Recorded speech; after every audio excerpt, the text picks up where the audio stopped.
And we are live. Hello and welcome everybody to This.Javascript State of Frameworks. So excited to be here today and have some amazing folks talking about their frameworks and different libraries. So we're going to have updates from some awesome folks. We are going to be getting an update from Mike Hartington on Stencil.js, then Amy from the Ember learning team on the state of Ember, then Rob Wormald from the Angular core team, Michael Dawson from the Node technical steering committee, Marvin Hagemeister from the Preact core team, and then Ben Lesh from the RxJS core team. My name is Tracy. You can follow me on Twitter at LadyLeet. I'm a Google developer expert for the web and Angular, as well as an RxJS core team member, and I do community relations for the Node Foundation, as well as host these amazing events on This.media. So if you want to find out more about our sponsors, This.labs, you can check out this.co/labs, and we're super happy to help you with any exciting JavaScript issues that you have or things you want to build.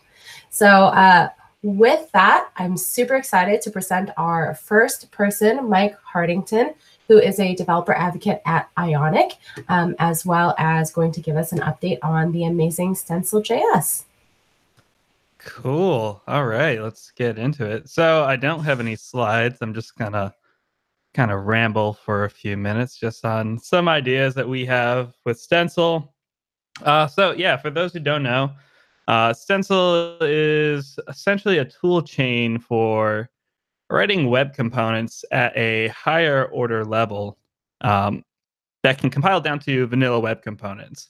One of the big things that we saw when we were evaluating web components some time ago was that the low-level API is just not ideal. It's got a lot of edge cases. It's got a lot of manual work that needs to be done by the developer.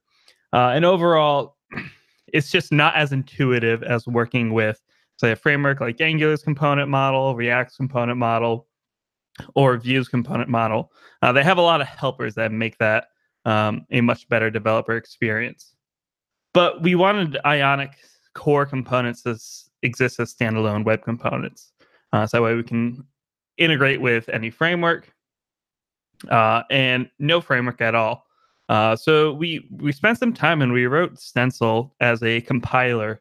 That way you can write in this abstracted and higher order API and then output vanilla web components that can run in Angular, can run in Vue, soon will run in React, and most importantly, no framework at all. So if you are in, say, like a WordPress plugin or just a static web page that doesn't necessarily need a full framework, these components can exist and provide a good experience for your users. So some of the things that we've been focusing on since we've announced Stencil was just getting to a stable API. I think one of the things that we never considered is how fast and how many different opinions we can get from the community. Now, we most importantly built this for ourselves. And with that, the community just kind of come in. It's like, well, it'd be great if we can do this, great if we can do that. So we've been kind of pulling in all these different opinions from the community to stabilize the API and stabilize the tool chain to make it as streamlined as possible, but still offer the maximum amount of flexibility. One of the nice things about it is that we borrow all of these different API designs and different ideas from the framework community. So we borrowed decorators heavily from Angular.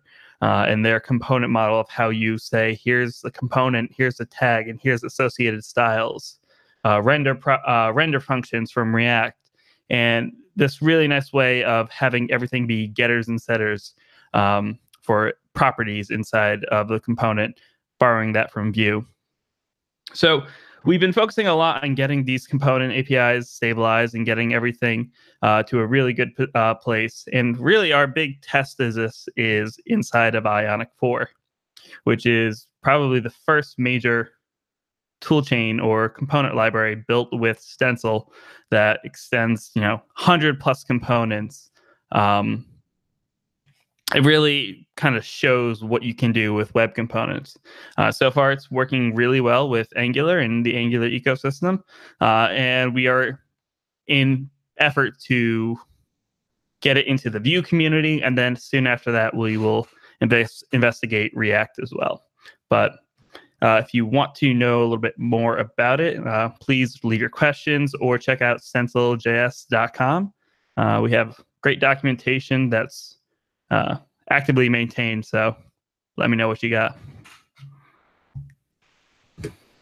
Yay, thank you so much. Yeah, you can follow Stencil.js on Twitter as well at Stencil.js. And again, this is live streaming and we have a live chat open. So feel free to ask your questions on live chat and we will get to that after. But yeah, very excited, Mike, to hear all the exciting things about Stencil. So next up, we will have Amy Lam, who is part of the Ember Learning team, give us an update on the state of Ember.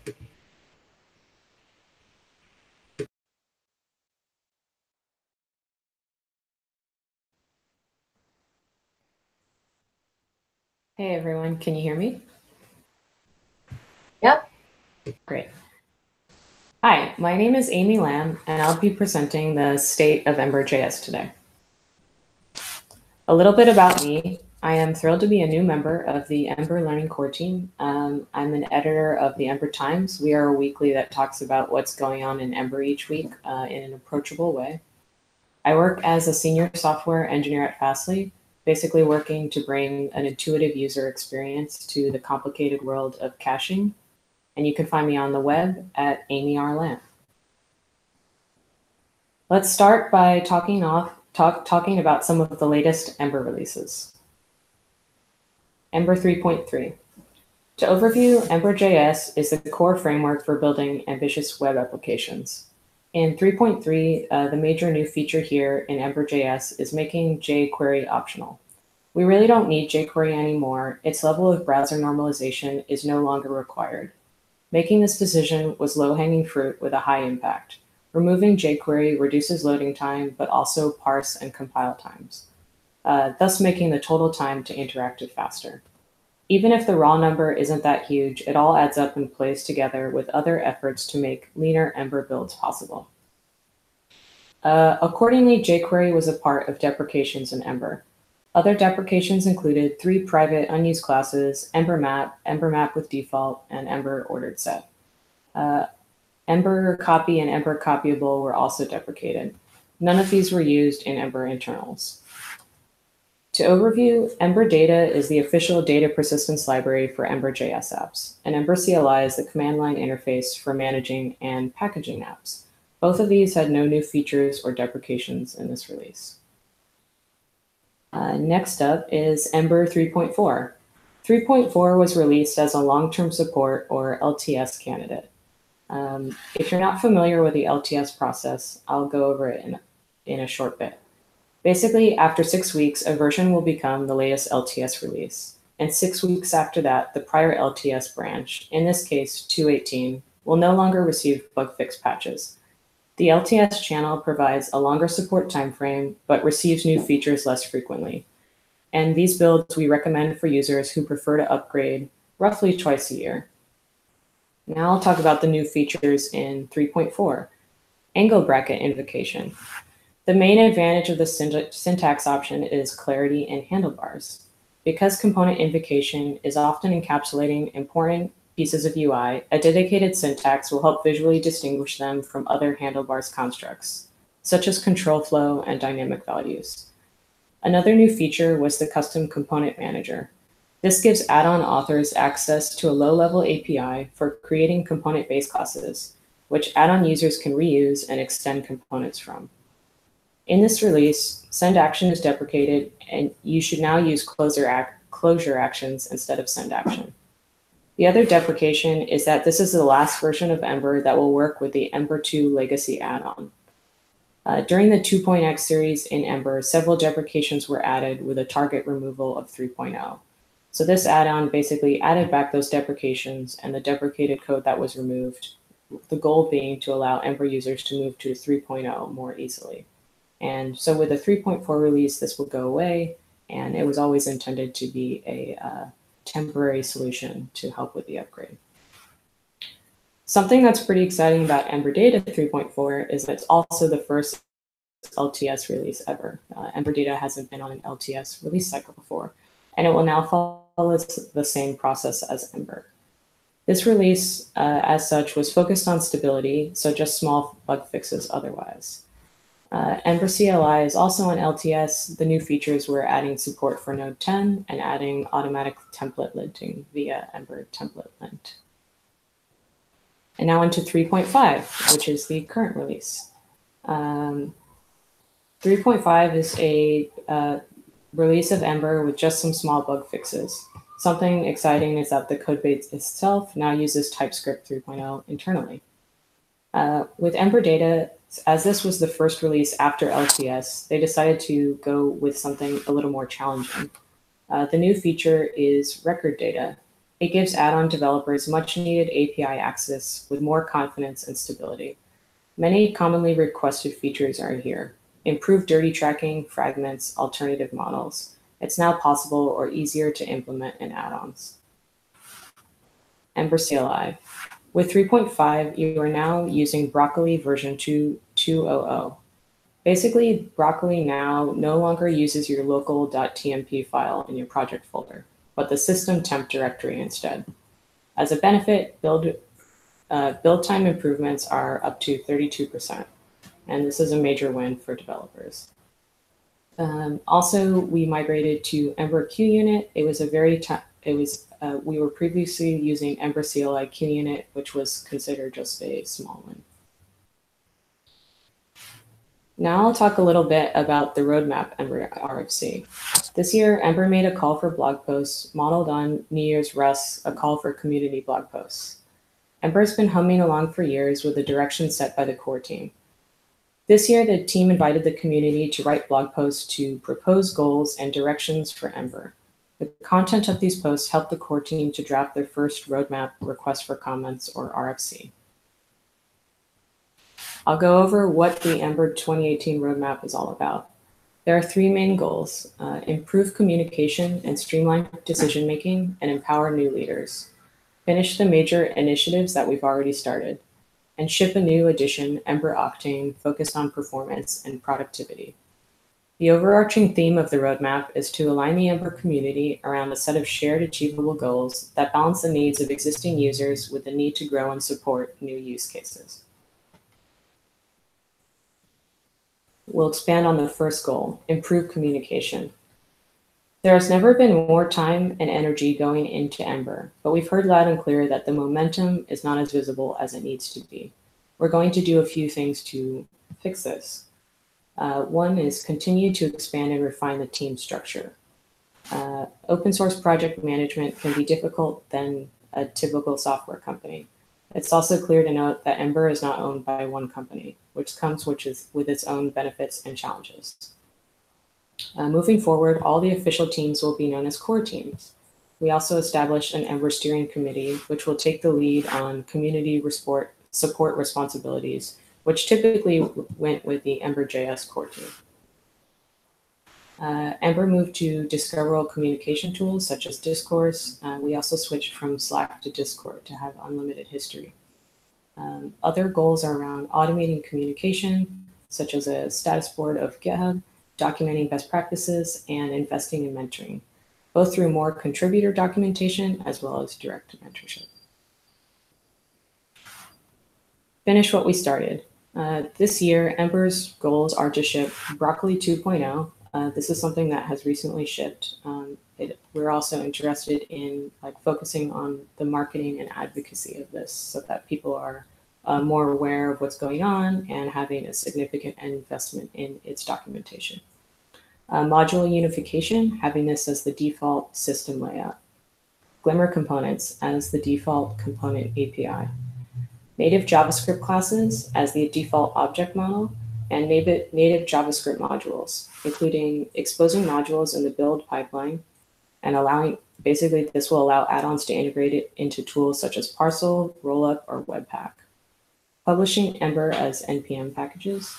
And one of the most mentioned things from the roadmap call for blog post was importing NPM packages into your Ember apps with 0 additional configuration. Right now, we have Ember Auto Import add-on to do this, and that basically is a good proof of concept, and the next goal is to bring that into Ember by default. And now to talk about Ember Octane. This new release of Ember, the goal is about doing more with less. Not only does it make will it make Ember simpler to learn, but it will make this framework smaller and faster too. Here are some of the highlights of Ember Octane. No jQuery. As I mentioned before, it's now off by default. Svelte builds. Deprecated features will be stripped out of the framework code. We will get more aggressive about deprecating things that are no longer widely used. Native JavaScript classes. They perform better and require less code, and they integrate better with tools such as TypeScript and ESLint. Glimmer components. They offer a greatly simplified API and remove common slow paths. Incremental rendering and rehydration. They keep low-end devices responsive as the application boots. Tree shaking, automatically removing code unused by the application, and eliminating the run loop from the programming model. Basically replacing by a sync and await and tests. There are also a few non-goals. Basically, the goal is to focus on shipping and staying away from things that are important, but not necessarily related to the roadmap RFC. Some of the non-goals are around major new Ember data features. Instead, the focus is on stabilizing Ember data as exemplified by the first LTS release. Simplified work on Glimmer.js is another non-goal, as well as further Glimmer optimizations, and brand new language features and handlebars is also a non-goal. Now I'll talk about some community initiatives. EmberConf 2019 is coming up. The CFP is currently open. Talk proposals will be reviewed until November 18th. We welcome those who are new, community veterans, and everyone in between to submit a proposal. And if you submit a proposal earlier, you can receive feedback on it and iterate on it. Save the date for EmberConf in March in Portland. It could be the best place to meet people from the Ember core team, top community contributors, and users from all around the world. If you want to keep in touch with what's going on with Ember, you can subscribe to the Ember Times. It's a weekly covering all things Ember related. If you have questions about Ember, Ember data, Glimmer, or add-ons in the Ember ecosystem, you can even submit a reader's question, which can be anonymous, to get an answer about it. We also have the Discord chat. It's basically the new Slack for open source communities, and it nicely has unlimited chat history, and discuss.emberjs.com. This is our own Stack Overflow, and Stack Overflow is also always an option. And finally, I just want to say thank you for having me. I think the overall goal of this talk is that Ember is moving tons, but we still have your back in terms of stability. And yeah, if you have any questions, feel free to reach out to me. And thanks for having me. Hey, thank you so much. That was so awesome. I love to see Ember was my first love in JavaScript. So I always love to see the progress of Ember and all the exciting things happening there. And of course, Zoe and Tomster. So if y'all didn't know, if you have an Ember community in your local community, there is usually a Tomster associated, or you can get a Tomster or a Zoe actually commissioned to represent your local area. So I've collected tons of Tomsters throughout my JavaScript career. But thank you so much, Amy. And so next up, we are going to have Rob talk about the state of Angular. So Rob, I'll let you take it away. Thanks, Tracy. I'm going to call an audible. I did make some slides while I was waiting, so I'll present those. There we go. Great. So I'm Rob Wormald. I'm a developer programs engineer on the Angular team at Google. I'm just going to run through a few slides, just kind of talking about what we've been doing recently and kind of sharing your slides, though. Am I not? Oh, great. Yeah. It's okay, though. We like to see your face. fine. Let's It's a try Google that product, again. Rob. Where do you work again? I know, right? I should know how to do this, shouldn't I? Share. Oop. There we go. Yay. Success? Yes. Groovy. Okay, cool. So Angular. Our kind of main theme that we're working on at the moment is this idea of kind of taking Angular that you know today and trying to make it smaller, faster, and easier to use. And we kind of use this mantra to kind of inform most of the work we're doing today. So people ask this a lot, how are you doing on numbers? How are you doing on users? The big number we're seeing is we're up 40% from kind of this time last year in terms of our user base. We're seeing this grow pretty consistently, so that's always good to see.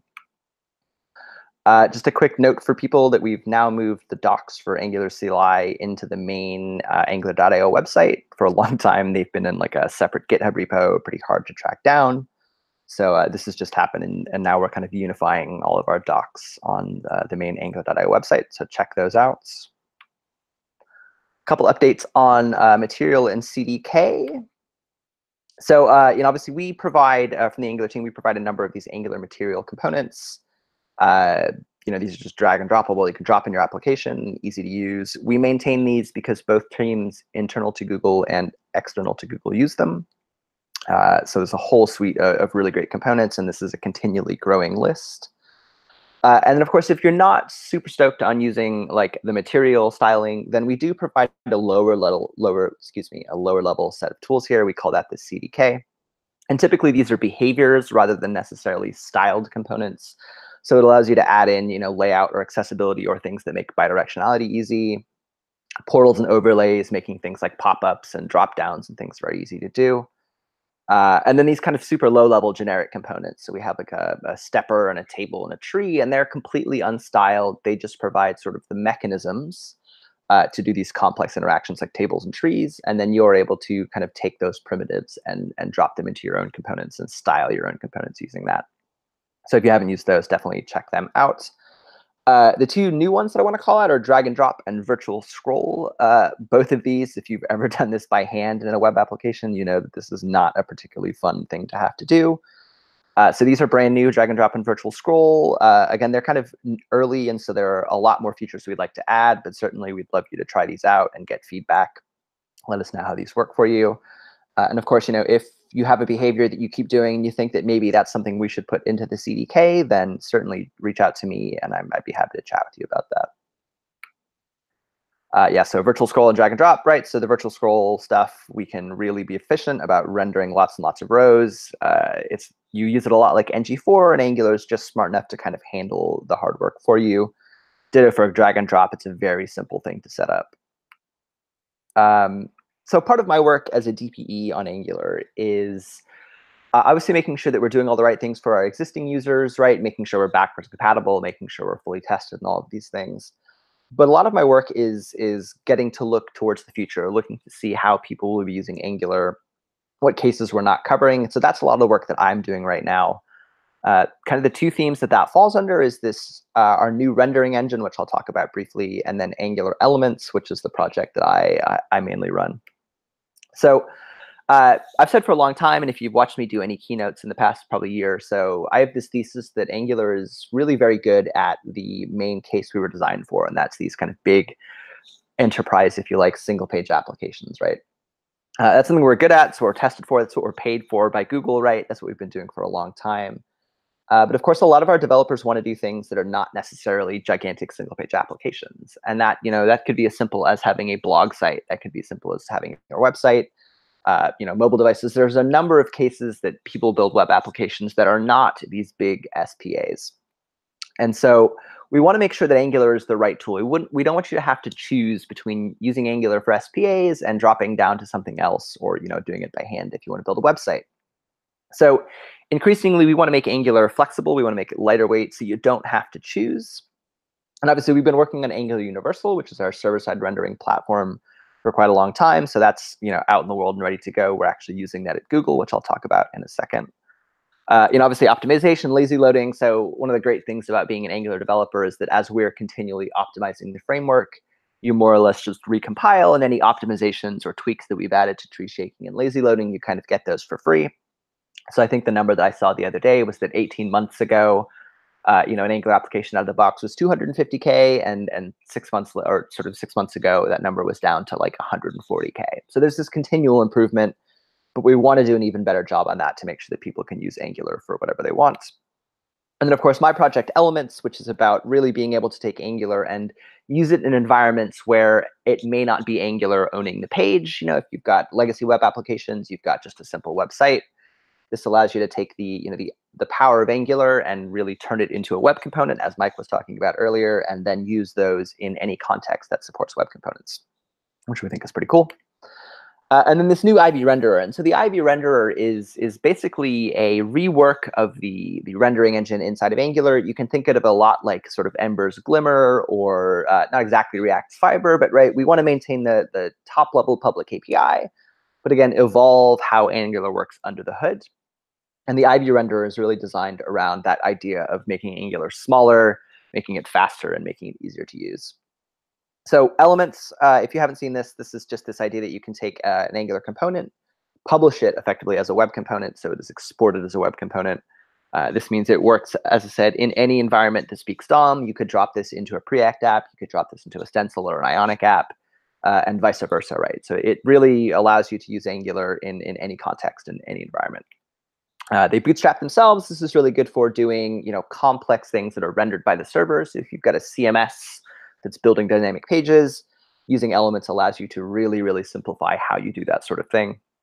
They work everywhere, as I said, so anywhere that speaks DOM pretty much speaks web components nowadays. We had the Edge team not more than a couple of weeks ago announce that they are fully going to support the web component specs. So that's great. That means all of the big browsers are either shipping or are in the process of shipping support for web components. And obviously, that's great for Angular Elements. That's great for Ionic. That's great for anybody using web components, and we think that's going to be a big deal for the web. These are available now, right? So you can try these out now. We have lots of teams we're talking to, both internally and externally, who've come up with a ton of really interesting use cases for Elements.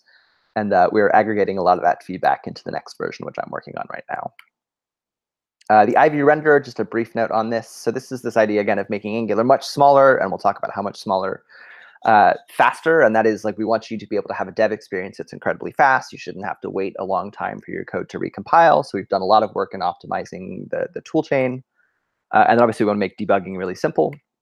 So I could talk for 2 hours about that. I won't. So the kind of big takeaway here is that Angular today, sort of out of the box, smallest app you can possibly build with all the tricks, is 36K.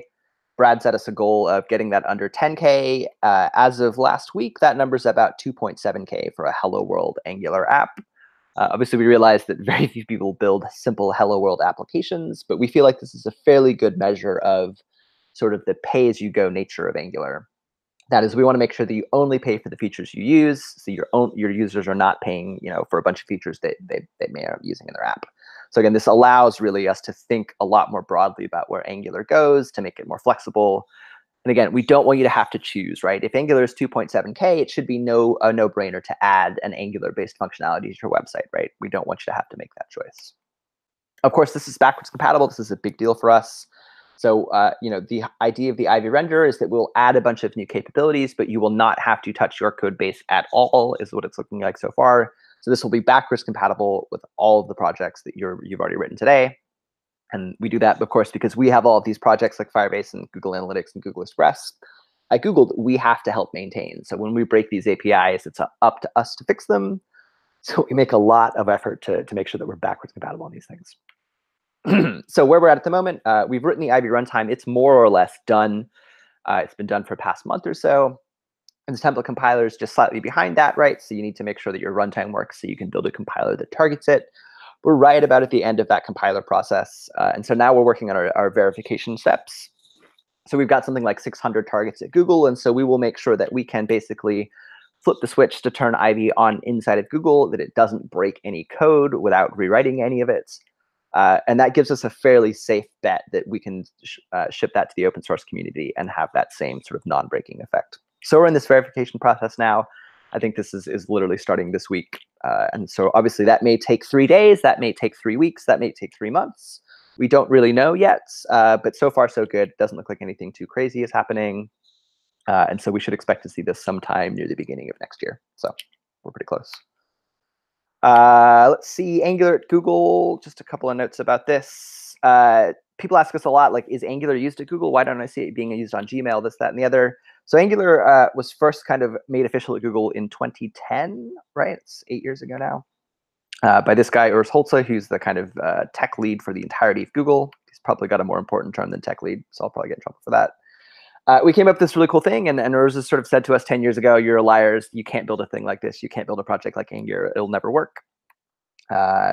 Brad basically said to the entire Google community, go ahead and try out this framework that the head of Google engineering does not want you to use, and we can do that sort of thing at Google. And so as of now, in 2018, I'm pretty happy to say that Angular is now used by more developers at Google than any other front-end framework. So it's a pretty big deal for us. We've got a lot of really cool stuff happening internally that I'm not allowed to talk about yet. But hopefully I will get to talk about that soon. There's a ton of cool stuff happening inside of Google related to the Angular project. And so hopefully we'll get to share that. And so that's a little bit of a taster for you. One cool note, this is one of those sites you can tell your friends about. So this is Google Shopping Express.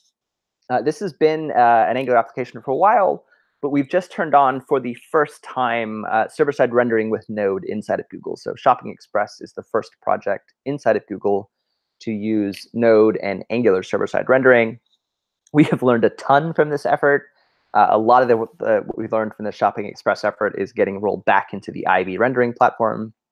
But the big number here is that Shopping Express is 2.3 times faster.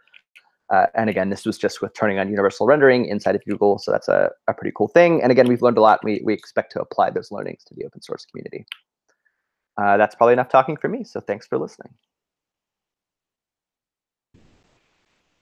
Hey, thank you so much, Rob. That was awesome. I love when Brad gives you guys goals. You guys always seem to make them.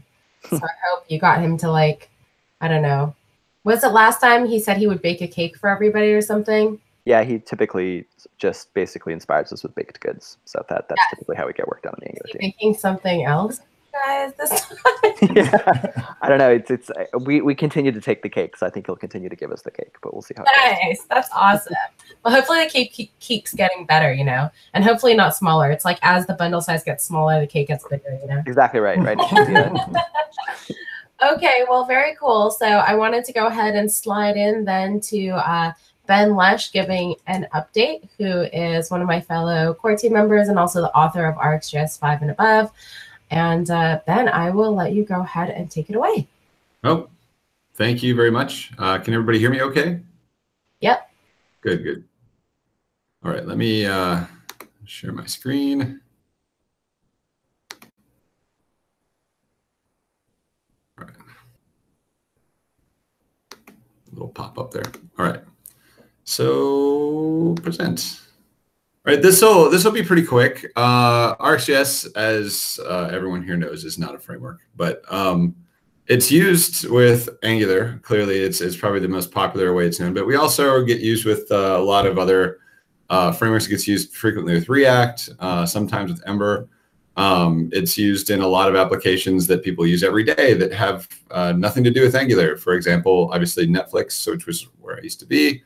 And things like Slack, the Slack desktop client, and Sony PlayStation, that sort of thing. So anyways, the only real news that's happened recently is we published RxJS 6.3. And RxJS 6.3 had a couple of things that were pretty important you'll want to update for. The biggest one, if you're using TypeScript, is better type inference through the pipe method. And what that means is if you update to Arx 6.3, you might suddenly get TypeScript build failures. And if you do, it's because you actually had typing problems in your code. You're probably actually going to uncover some bugs if you do that. So it shouldn't be too bad, but if you do update it, you'll get that, and you'll have better type inference in certain operators and that sort of thing. The community's been working really hard on adding improved typings tests to the library. The other thing you'll get is better memory consumption. So this has been something ongoing, but basically there are situations where sometimes subscriptions that are long since completed will live on in memory for longer than they really need to. And this is there's been a lot of work done to make sure that subscriptions tear down when they're supposed to. So this, if you update, you should see a little bit less memory pressure in some of your apps. But other than that, mostly it's just business as usual for RxJS. The docs have been getting slightly better. We can still use all the help we can get for documentation, but I know that I personally am going to be turning more of a focus towards that after I get done with the next thing I'm about to talk about, which is the RxJS 7 alpha. So the alpha is not out yet, but it should be coming very soon. And to describe what RxJS 7 is, it is a complete rewrite of RxJS, which will freak some people out, I suppose, that I'm doing that. But the result is that it's less than half the minified size of current RxJS when it's bundled, at least in most common use cases. And even if you were to bundle the whole thing one next to the other, it really is less than half the minified size when they're both minified. Overall, it's exactly the same functionality. And one of the ways that I'm able to guarantee that is all of the tests that exist. So there's like 2,000 or 2,300 some odd tests in RxJS 6 are ported over directly, just copied over to RxJS 7, and that's when I'm testing the new code against. So it passes all of the exact same tests, which means the functionality should be on par. The actual design of it is based loosely on Andre Steltz's callbags. It's not exactly the same. There are some pretty significant semantic differences, but it was inspired by that. You can find more information on how it's designed in the design doc, which is public, and on the README in the experimental branch, which I've got linked there.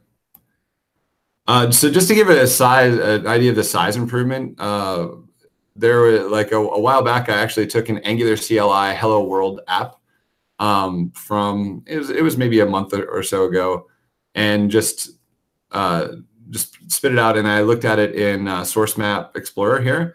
And you can see that on the left-hand side, just the default, like when it came out with RxJS 6, it was basically 17 kilobytes of Rx in the bundle. And when I took RxJS 6 and swapped it out for RxJS 7, which is again pre-alpha right now, and bundled it up again, it came out at about 7K. So it's a pretty substantial size difference. And again, this is exactly the same functionality. It's just much, much smaller. So that's hopefully what you'll be able to see if you're an Angular user. Once Ivy ships, if you're using ahead of time compilation, if you're also then using the RxJS 7 alpha or beta at that time, depending on what's out, you'll see your apps get even smaller. So that's a big win for the Angular community, and it should be a big win for everybody else that's using RxJS, particularly if they're using something like Webpack or Rollup or something like that to do tree shaking. So it is very, very close to finish. You can barely see this here because we've got so many operators in RxJS, and I could talk for a while about why there should be less, but we're supporting all the same operators so we don't break anybody. And this is a list of little check boxes, and if there's a check next to them, it's done. So as you can see, there's very few left for me to finish. And once all of those are finished and we have a decent publishing mechanism in place, I'll be publishing an alpha of RxJS 7. So there are a lot more things to do before there's a final release of version 7. For one, I need to revamp the publishing process, and that'll be part of getting the alpha out.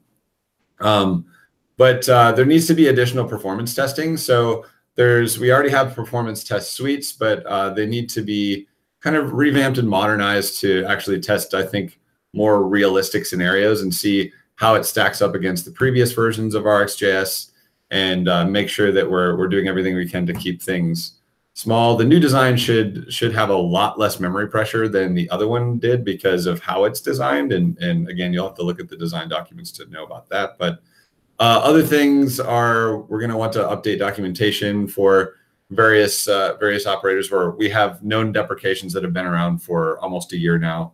Those things are going to be removed in the next version. Obviously, that's why we were warning you, they're deprecated.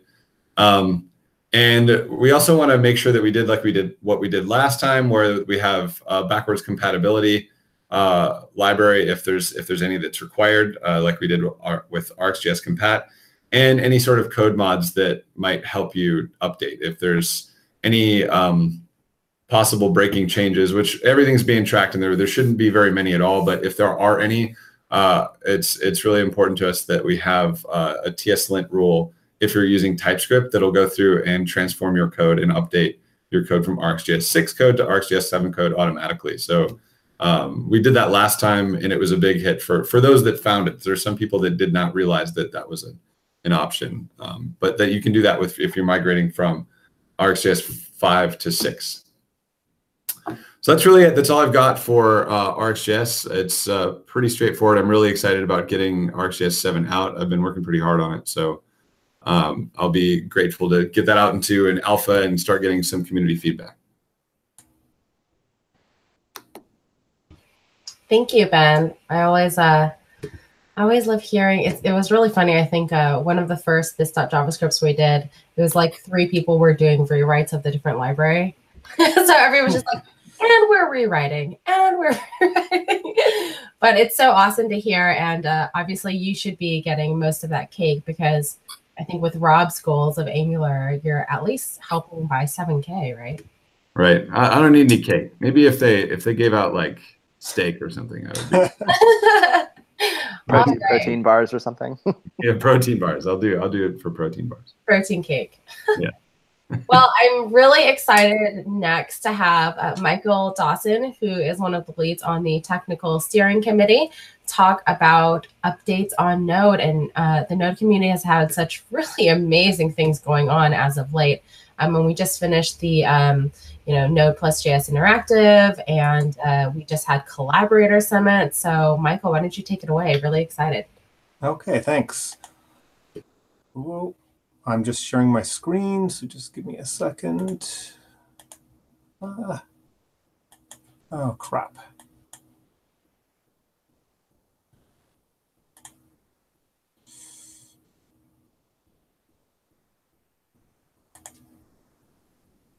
Okay.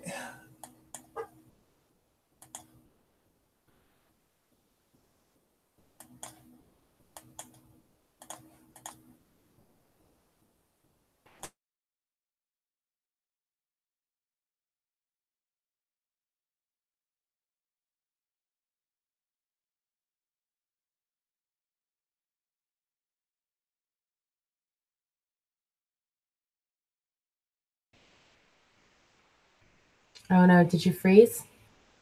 Did I freeze? No, I can still see you. I can also see you. He's freeze from me. Hi, sorry about that. I crashed just trying to share. No worries. So let me just try sharing again. Hopefully this time it's going to work. Okay, is that better? Okay, so sorry about that, but I'm going to give you a quick update on the status of Node.js.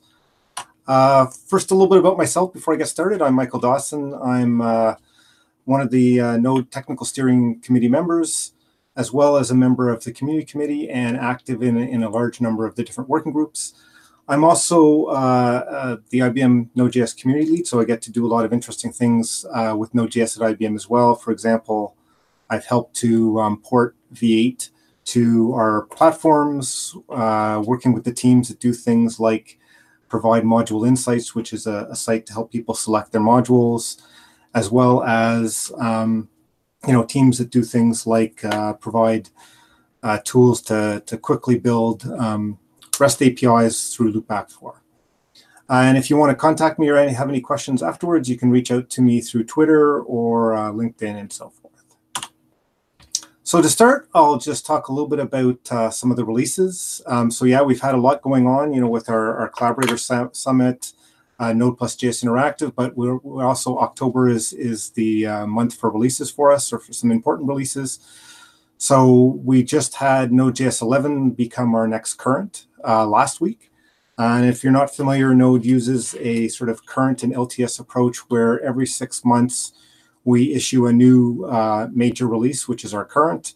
And then every other current release becomes LTS in October. And it's those LTS releases that we suggest you use. So we had a new current last week, which brings us version 7 of V8. But then just this week, earlier on Tuesday, we transitioned 10.x, which was the previous current, to LTS. And that brings a number of improvements, including performance improvements I'll talk a little bit about, a new version of NPM, and some key features like HTTP2 and an API, which I'll also talk a little bit about that. In terms of our overall release schedule, we have, of course, our next current plan for April. And aligned with that, I really want to mention as well that 6.x will go end of life. Each of our LTS releases is supported for 30 months.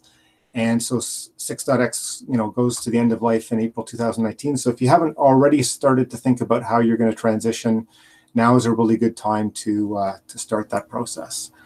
If you want to read a little bit more in detail after my update in terms of the 11 and 10 releases, I've got the link here to a Medium post that went out that sort of details a little bit of what's in those two releases. I just want to highlight that one of the main reasons why you'd want to upgrade to the newer Node releases, in addition to the features, is that the track record has been better and better performance as each release comes out, and 10.x is no exception in that case. You can see the sort of red cluster of dots here, which is the 10.x performance results on Node DCEIS, which is an application that's intended to simulate a real-world application. And you can kind of see that the line here for 6.x, is a particular level. When we hit 8.x, it went up, and we've continued to go up. So if you're interested in that kind of thing and interested in tracking the performance, you can actually go to benchmarking.nodejs.org. We run a number of benchmarks every night as a kind of a safety net to see if we are, regressing anything with changes or improving things, which, is generally more the case. But you can follow the progress there. So some of the new features that came with 10.x or you can now leverage in production, given that they're in an LTS release. The first one is the Node API. So if you have any native modules in your dependency tree, and it's some numbers say that even though you may not be using native modules directly, there's something like 30% of all applications do have a native module somewhere in their dependency tree. The Node API is intended to help basically simplify development and as well as deployment, because it gives an ABI stable API so that if you do have a native module, you don't have to recompile it when you do an upgrade for Node.js. So just like other pure JavaScript modules, it's as simple as installing the new Node version and starting up your application, and you can switch back and forth. Now, it's not really that this is a new feature in 10.x. It's the first time it's been in an LTS release from the beginning. But NAPI has been backported and was developed through the life cycle of 8 and 10. And so it's now actually available in all LTS releases all the way back to 6, and is fully, declared fully stable in 10 and 8. And it's basically doc-only experimental in 6.x, so you can easily use it across the current LTS versions. If you're interested in that, participating, leveraging it, and so forth, I have a couple links here that point to the ABI stable Node repo, where the team working on that gets together, and you can ask questions, join the working group or the meetings and so forth, as well as Node add an API, which is a C++ wrapper that makes it easier to consume from C++. And on our major sort of focus on that front right now is adding more and more testing to the Node API. The other sort of major features that I would call out is HTTP2. So Node 10 has HTTP2 and has it as stable. It provides a number of features that will let you be more efficient and get better performance when using HTTP. So you can get things like request and response multiplexing. It includes efficient compression, as well as being able to do things like server push, so you can push assets in advance. I've got a link here to a good blog, again, if you want to read more about that in detail. And then finally, the last thing I'll call out is just OpenSSL 1.1, 1.1.0, which is what is in the 10.x release. We do plan to pull in 1.1.1 from OpenSSL, because as it's the LTS version, haven't been able to do that quite yet. Still working on that, but we do expect that during the 10.x lifespan. The only unfortunate thing is it's not guaranteed at this point that we'll get TLS 1.3 out of that, because there's a few subtleties that are making that a little bit more difficult than we might have hoped. In terms of features, they're still in progress. So these aren't in 10. These are not. Sorry, they're not in 10 in terms of being stable, but they're already to some extent in 10 as experimental features that we'd like you to try out and perhaps give us feedback.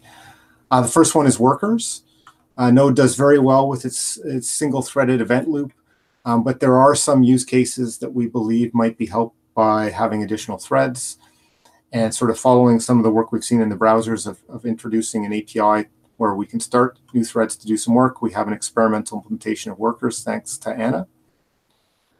This is not actually in the release, but there's a lot of work going on in terms of modules, as probably most of you know. ES6 modules were standardized on the browser side. Node already had its own module system, so there's a fair amount of work to figure out how to bring those two in a way that makes as many people happy as possible. Retaining interoperability for existing users and providing good interoperability and good user experience for people coming from the browser side. So if you have an interest there's a modules working group, lots of work going on that front. On the promise side, we have, there's as promises came in and basically became available in the language and in Node, there's interest in moving some of the existing APIs in Node to a more promise-based approach. So we've started some initial work in that we have some experimental APIs like the FS API that are letting us test out potential ways for bringing that in. And so at this point, we really want people to try them out, give us feedback so that we can figure out whether or not we have the right approach or we need to do something else. The last major one I'll call out is async hooks. Asynchronous context is a key concept in Node and JavaScript, and it provides some challenges in terms of following sort of not necessarily the flow of execution, but related events for a particular transaction.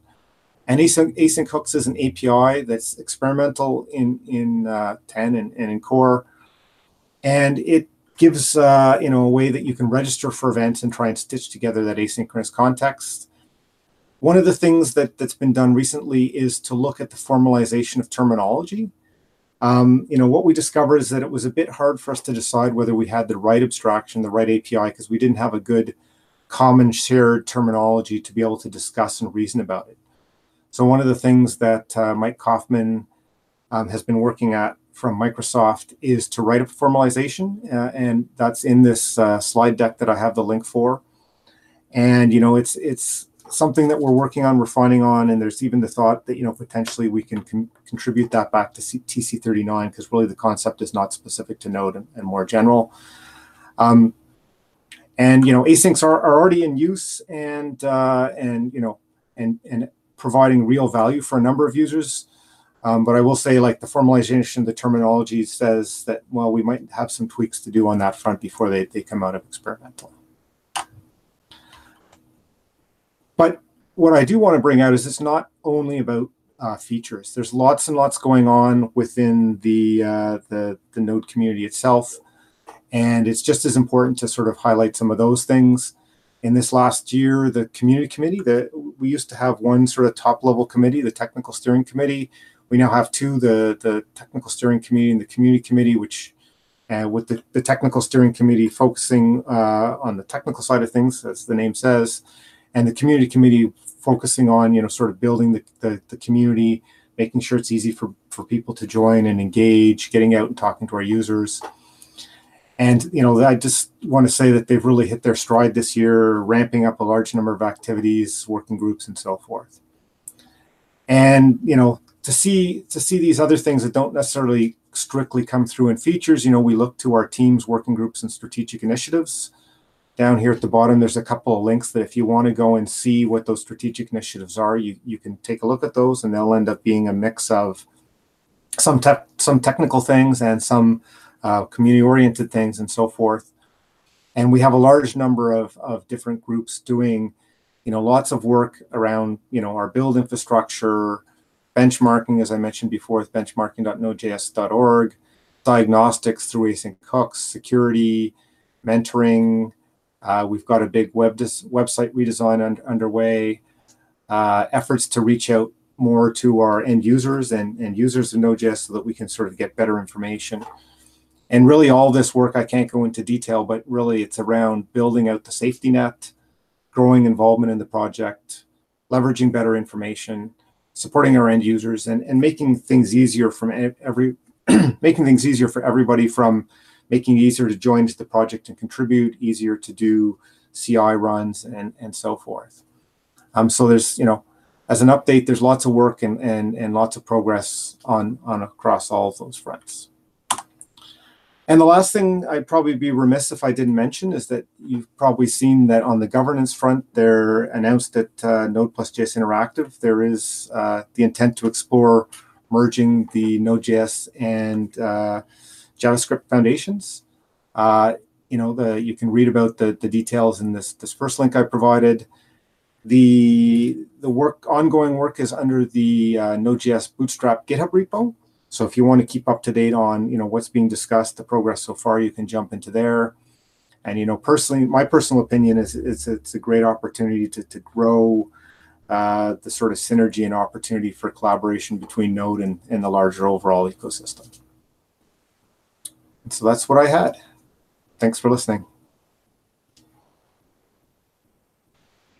Thank you, Michael. That was awesome. Yeah, I think one of the most exciting things about the Node community is that it is so large and there are so many different things you can do. Very much like the Ember has all these different groups like the learning team and different things like that. I've started to see, a lot of other, for example, with RxJS, we started having an RxJS learning team to help with the docs initiatives.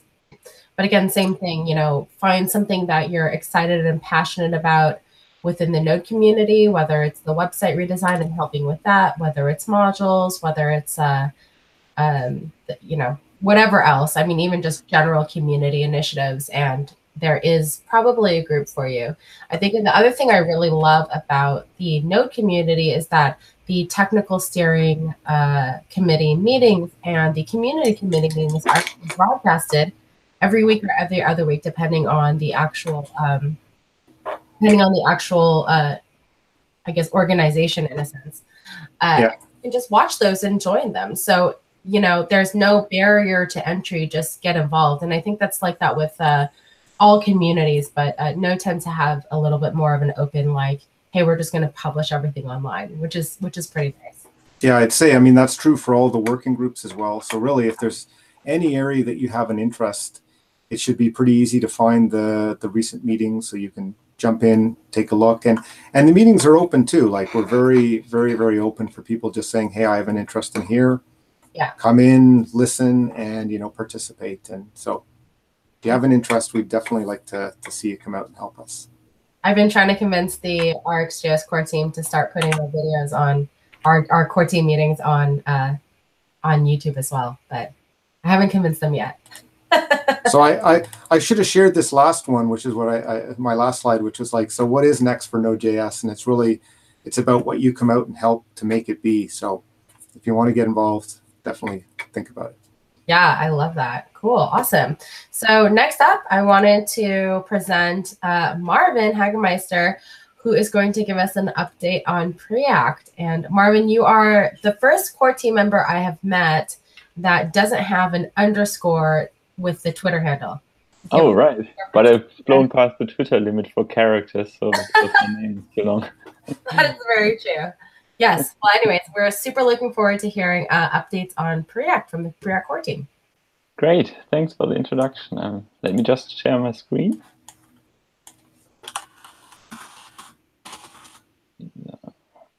everybody see it? Yes. Great. So I'm Marvin Hagemeister. I work at 7 which is a company in Germany, in Cologne, and we are extremely focused on web performance, which these goals are very well aligned with Preact. And I'm also I joined the Preact team. I think it was around May this year, sometime around that. And we are very, very excited to show you what we have to share, because we've been working on quite a few things and haven't shared them publicly yet. So back when I joined in May, we were facing some challenges, mainly that we wanted to add new features. Users were asking for fragments, componented cache, and smaller API changes. And we also had a long-term vision of supporting concurrent rendering, but we weren't able to do it given the current code base. Similar with the size. We are known for the size because many people choose us for low network areas where users can only browse via their mobile phones and the network isn't the best. So we had to come up with a plan. And similar like Bandit for RxJS, we decided to completely rewrite Preact with the hindsight knowledge we've gained over the years of the project. So I'm proud to announce that our next endeavor, which is Preact 10, we haven't shared this before, and this is basically everything that we wanted Preact to be. It's smaller, it's faster, it has way more features than any previous Preact version, and we're really proud of it. It will come soonish. We're in the process of cleaning up, like writing release notes, getting compat ready, and moving our code to a Preact organization on GitHub. So it will come soon. It's hard to tell when exactly, but stay tuned in the coming weeks. So what does Preact 10 entail? For one, we have finally added fragments. This was the biggest feature and most requested feature we've always wanted to add to Preact, and we can now proudly say we have it. It's in core. Same for componented cache. Componented cache is something which allows you to catch errors in render or during your life cycles, making your apps way more resilient than before. And we completely revamped our DevTools integration. I teased it a little bit on Twitter. We basically are now able to integrate with the just announced profiler feature, and we are able to collect profiling for each vnode, even without the DevTools. So you can build your own custom tools on top, making it easier to spot bottlenecks in your app regarding performance and see how long each component takes to render. But what about size? In my second slide, I mentioned we also wanted to get smaller. And as some of you know, we have a magic 3 kilobyte limit, which we are really proud of. We always made sure that our minified and gzip size never, or better said, always had a 3 in front of it. It should never cross the 4 kilobyte limit. And to better visualize what I'm talking about, I made a diagram which shows all past Preact versions plotted against their size. The yellow line is the 3 KB limit, and notice how at the far left, the very first release was actually below 3 kilobyte, which was awesome. But as we kept adding features, more and more features, we are growing higher and higher and higher, and even nearly blew past the 4 kilobyte limit, which is of course not cool for us, being proud of saying that we are only 3 kilobytes big. We managed to get a bit lower, so we are now with the currently released version at 8.3.1, which sits around 3.5 kilobytes. And so we're really, really excited to announce that Preact 10 is on a different level, because we just didn't manage to shave off like 10, 20, or 50 kilobytes. We managed to shave off 500 bytes, which is huge, because now for the first time ever in our history, we're actually below the 3 kilobyte limit again. And only the very, very first release, which has arguably less features than Preact 10 will have, is slightly smaller. I think it's around 20 bytes or something. It's really, there's not much difference. Yeah, and of course we have a lot of more smaller improvements, like smaller API changes, more stable core and things like that, and a little bit improvements on the performance front. And we will talk about these in detail when we have a proper release announcement. To kind of give you a look on what we are working on next, I kind of give a small shout out to hooks, because as everyone likely know from the Twitter hype, Dan announced the new feature of hooks in React Core.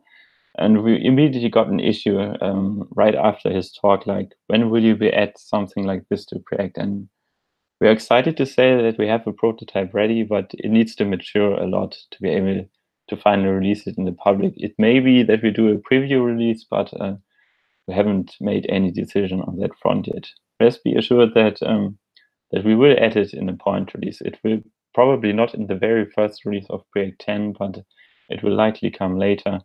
We do not want to include more features into Preact 10, because otherwise we push the release even further away, making it basically putting it into release limbo, and we do not want to do that.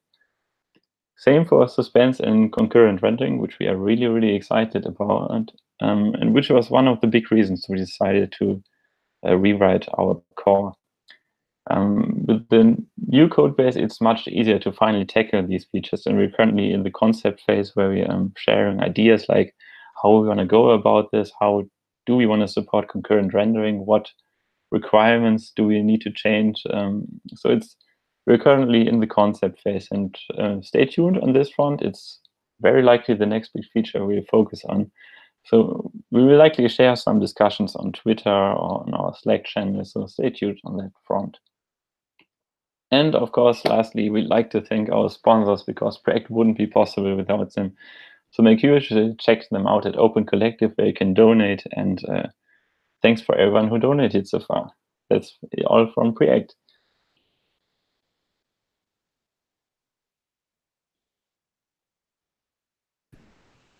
Awesome. Thank you so much. So exciting about Preact 10. I love it.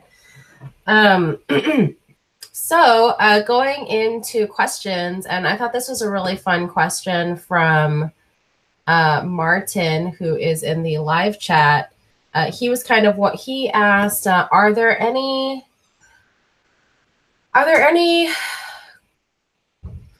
blog posts or articles, or maybe even advice that you all on this call would give for the idea of reducing the size of libraries while maintaining full functionality, right? I think a lot of people in the community keep hearing about bundle sizes smaller, where, you know, we're rewriting this. I don't know. I'm pretty sure everybody on this call has sort of like had experience with that. So yeah, love to hear thoughts on that. For the Preact team, we are our biggest size improvement came from changing the internals.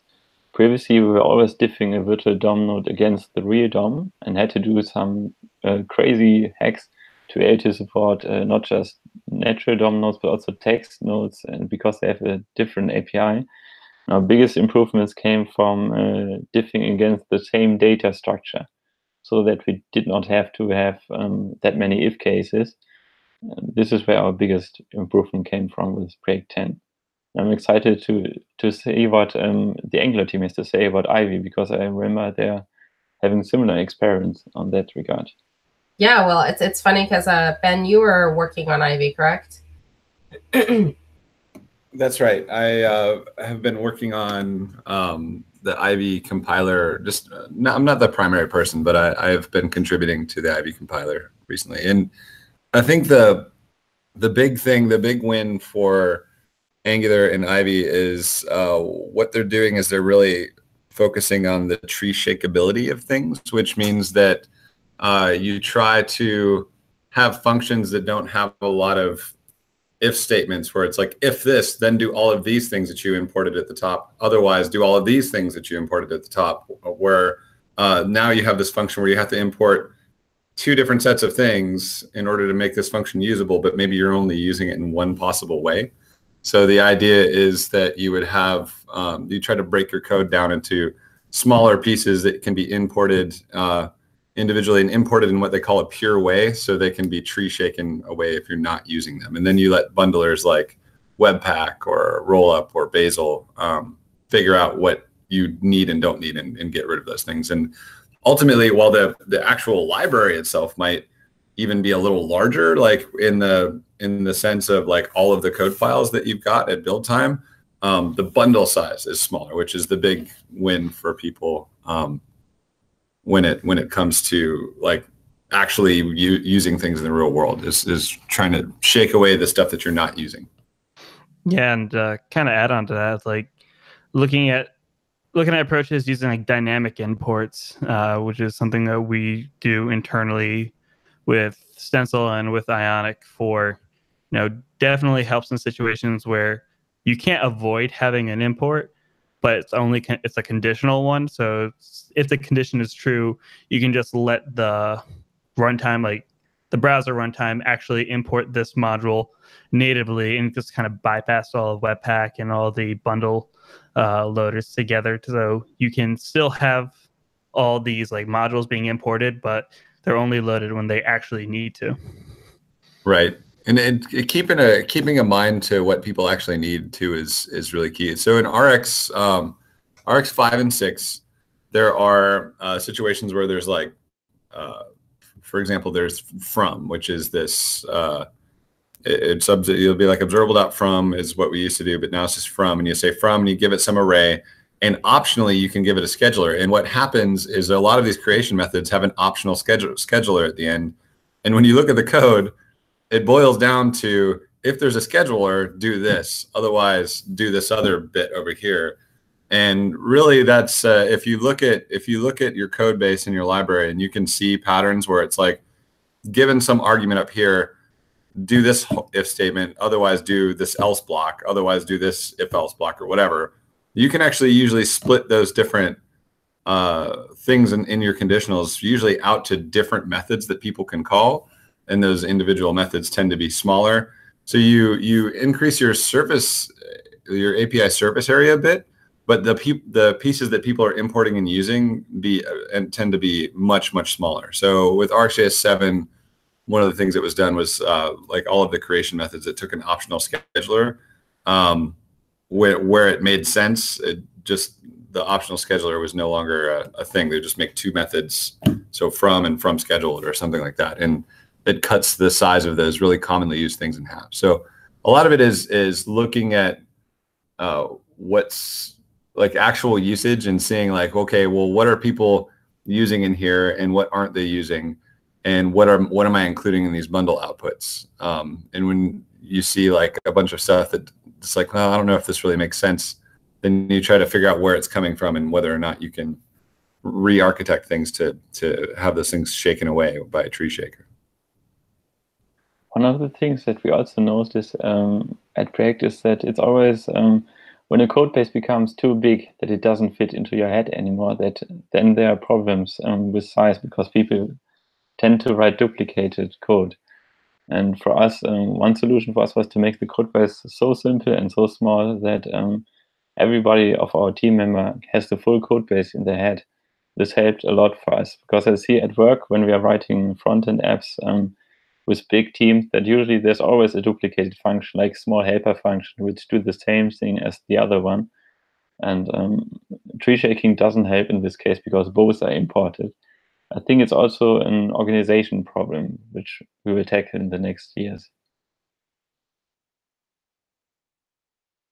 I don't know if I'm smart enough to have my whole code base in my head. You'd have to get Preact under 1K probably for me to be able to do that. Just as a goal. That could be your next goal. Make it small enough that Ben can memorize the whole thing. That'd be but good. It fits on half a page of paper, so it shouldn't be that much. Oh, all right, but it has to be half a page of paper written in crayon in order for me to remember. So that's important. I'm not sure we can do that. So another question is so we've seen a lot of different features and developments in all these all the different frameworks and libraries that have been presented today. How do teams actually determine what on earth to work on? Like maybe Amy, how does the Ember team even decide what to pick first? So I think this year was a little bit different. After EmberConf, they did this call for blog posts, kind of based on the Rust had done, and kind of used that community feedback to sort of like make some more cohesive goals that were like public and out there. and also kind of like get input from others and see, you know, if something's repeated so many times, yeah, we should think about that. Especially because sometimes you're working on something and you're so deep into it that you don't think about things that like external people might be considering. So yeah, I think that was like the main way that the Ember team focused their goals. And I'm sure like other frameworks also, you always get commentary on Twitter or like whatever chat you're using. You know, people always have a lot of opinions and chime in. So that's helpful. I guess I can add for Node. You know, we're sort of very broad community, and there's no one company that kind of sponsors the work, so we don't get a focus from that perspective.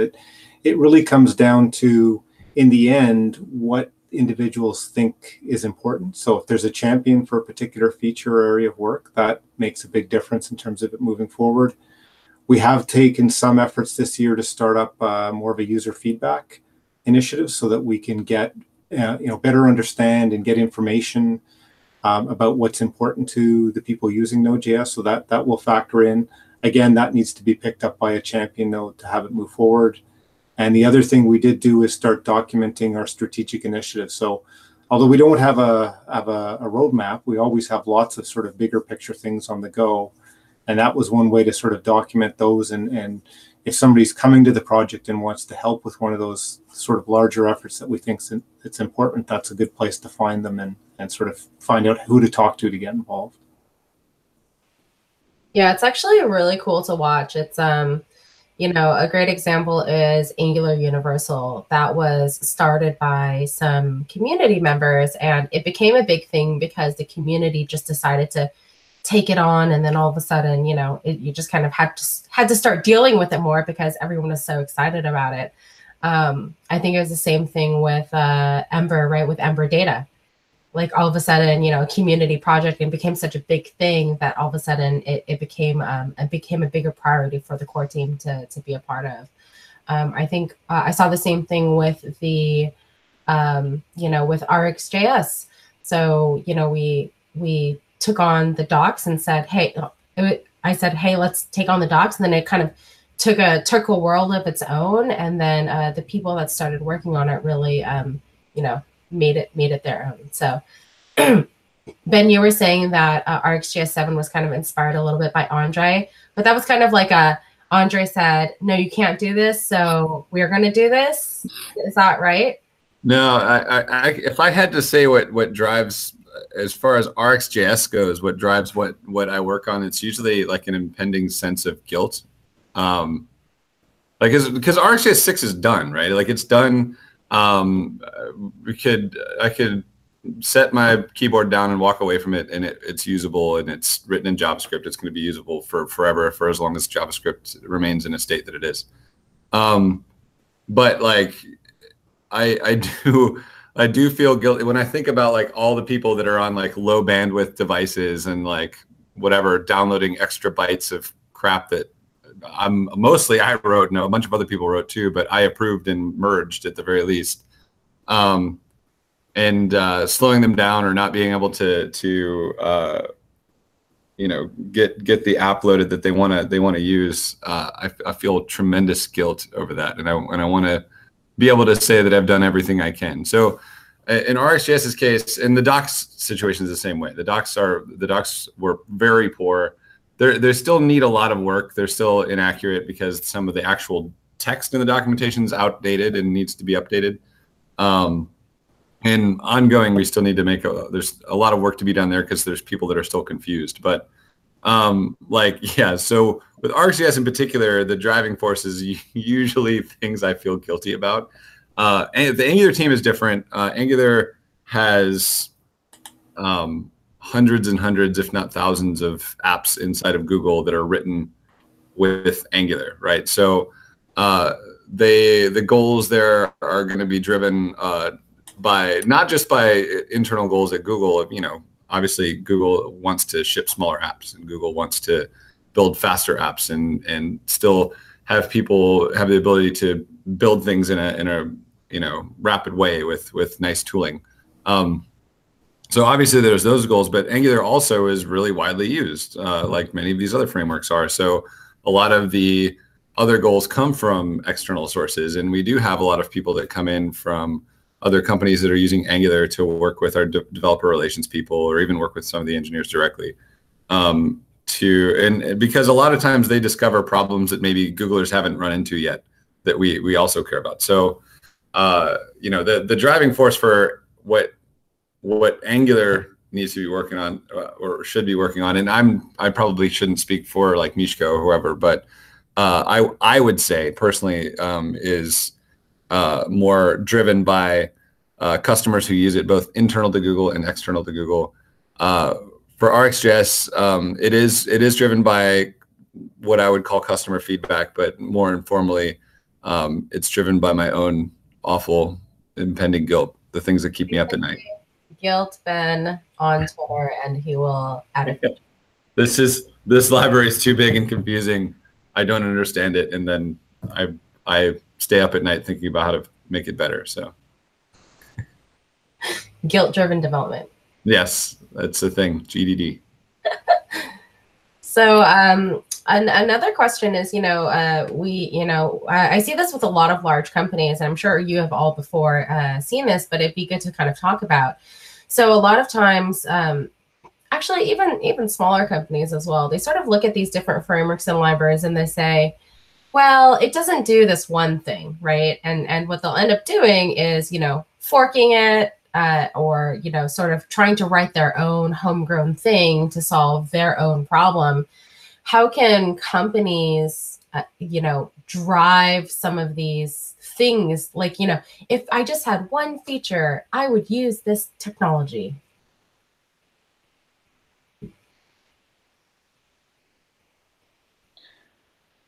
That's the tough one to answer, because I've been in the same position many times at work. I feel like the best thing one can do is communicate, because often people just fork without contacting the author, without opening an issue like, hey, I need this and this feature to be able to use this library.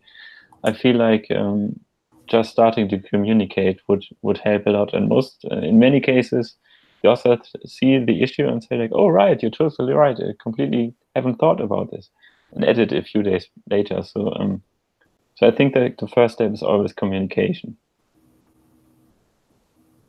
I think in RxJS's case, it doesn't apply, because if anyone that's come and seen RxJS's API and thought to themselves, man, if this only had one more feature, this would be great.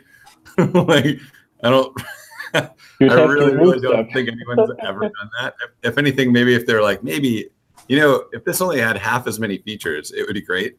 Just one more operator. Yeah, just one more.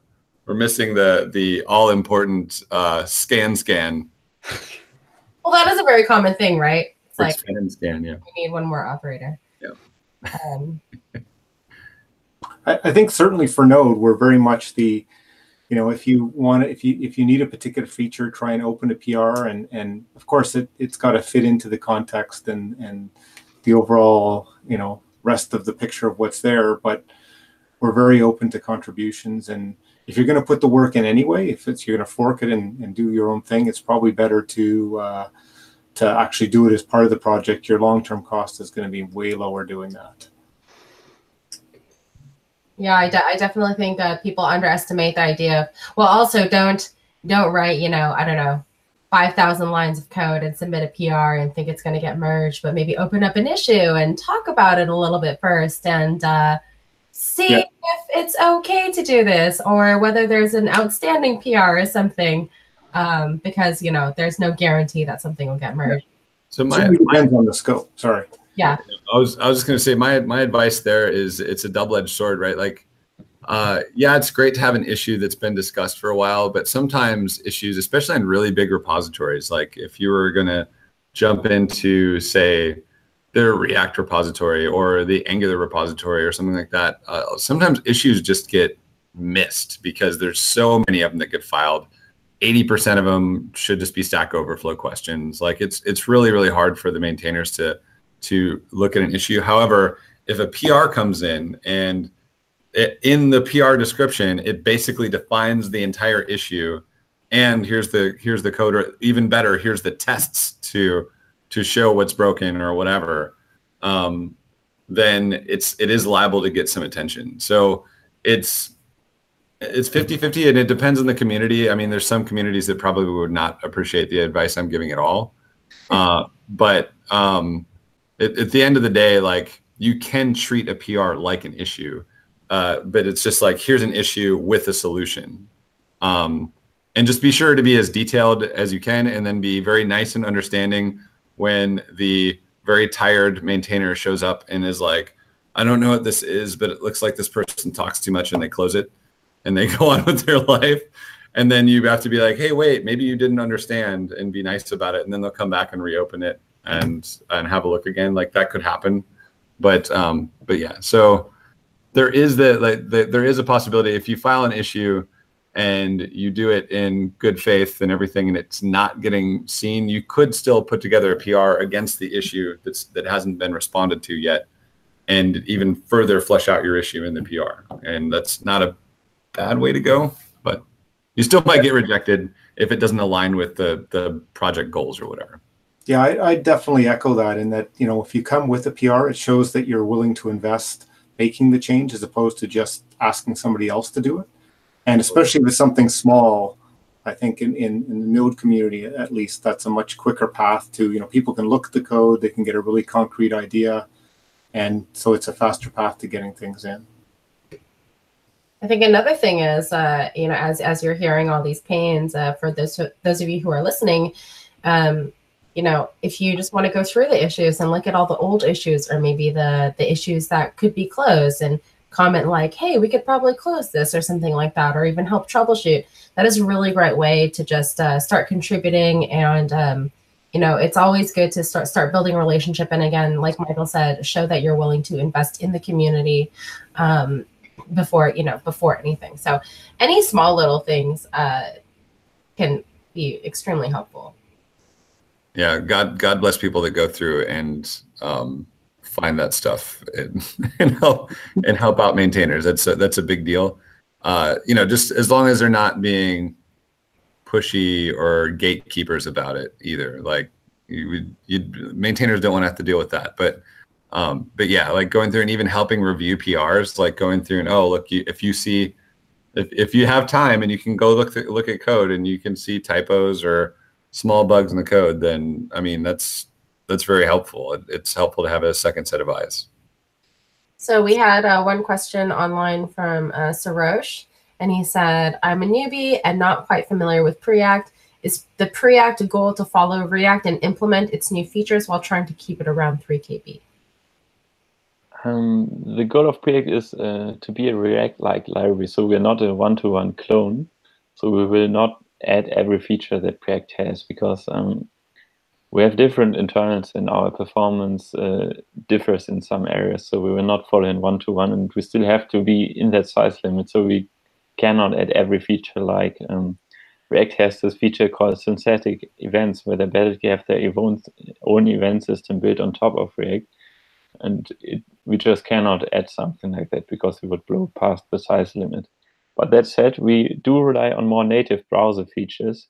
So I feel like we will follow React at some point and somewhat, but we will likely not copy React one-to-one. We're sure not to do that, and perhaps maybe even improve on some things that React has done. Cool, awesome. And a question for Mike with Stencil. So you said something about integrating, I don't remember exactly what you said, but you said something about integrating with Vue and then moving on to Preact. Can you talk, or sorry, moving on to React, can you talk a little bit more about exactly what you mean? Yeah, so with Ionix components and with Stencil being totally driven by web components, it opens up to all like the different frameworks that support them. So Angular supports web components right out of the box. All you have to do is like change a little config option, and it can take external elements that it doesn't know about, pass it the different props and events, and just make it work, or just kind of ignore any errors with it. Vue has a similar option where you can pass it any component. It could be custom element or maybe something from like Angular elements, where it can have its own component. And you just say, hey, if you get a component with this tag name, trust me, it's going to work. So you can have that working and integrate things together. What we've been doing is working with community members on the Vue front to make sure that people can run npm install Ionic Vue, get the web components into a Vue project, and it takes care of all of the whitelisting, making sure that you have all of the components kind of verified, and figuring out how can we get that back into the Stencil compiler so people don't have to manually do all that work.